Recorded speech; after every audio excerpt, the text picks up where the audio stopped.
Hello everyone, good morning. আজ সকাল সকাল ব্লগটা শুরু করে ফেললাম। দিনটি হচ্ছে 27শে এপ্রিল, আর আমার পুরনো পার্লারে 8টার দিকে ক্লায়েন্ট আছে। তো আমি সকালে তাড়াতাড়ি উঠে স্নান টান করে রেডি হয়ে ফেলেছি। এখন আমি যাব পার্লারে, বেরোবো আর কি কিছুক্ষণের মধ্যে। যেহেতু গতকাল আমাদের এখানে ভোট ছিল, ভোটের জন্য আমার দুটো পার্লারই বন্ধ ছিল, আর আজ দুটো পার্লারই খোলা, আর দুটোতেই কাজ আছে।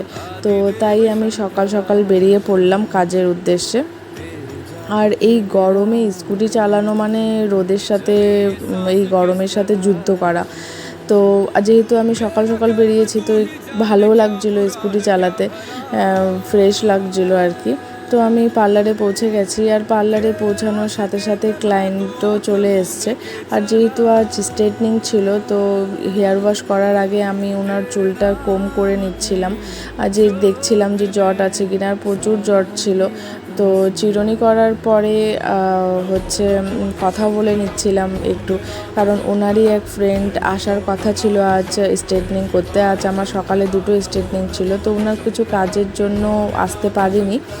তো আমি হচ্ছে এখানে ওনার চুল চিরুনি করে তারপরে হেয়ার ওয়াশ করে ড্রাই করা হচ্ছিল। তো ড্রাই করার পর সাথে সাথেই আরও ক্লায়েন্ট চলে আসছিল, তো ওই ভিডিওগুলো তেমনভাবে করতে পারিনি আর কি। তো এটা আয়রনিং করছিলাম। লাস্টে আয়রনিং করার পরে আমি তোমাদেরকে দেখাচ্ছি রেজাল্টটা। এটা হচ্ছে স্ট্রেটনিংয়ের ফাইনাল রেজাল্ট। তো দেখো কেমন লাগছে।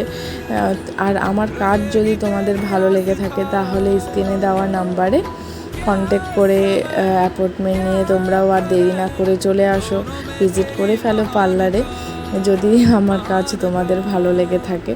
তো তোমরা অবশ্যই জানাবে যে কেমন লাগছে আমার কাজ। আর 3:03 আমি জাস্ট ফ্রি হলাম তখন। তো বাড়িতে এসে খাওয়া দাওয়া করে তারপর নতুন পার্লারেও চলে গেলাম, যেহেতু ওখানেও ক্লায়েন্টের অ্যাপয়েন্টমেন্ট ছিল। তো এখানেই ভিডিওটা আমি শেষ করছি আজকের জন্য। Tata, bye bye.